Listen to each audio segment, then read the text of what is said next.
style stuff inside of Excel, it's going to be over here in the Design tab.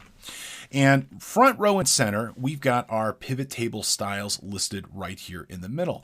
And what we have listed is a series of default options that are available for making our data a specific color format inside of Excel. Okay, and they've grouped them into a couple of different major categories, light colors, medium colors, and dark colors, just depending on what you're looking for.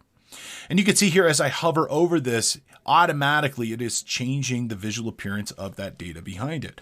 So if we look over here, this is our default option. This is the ice blue pivot style medium. And if we wanted to, for example, have our header be dark, we could just come down a couple of rows here and we'll see that ice blue with the dark header or footer.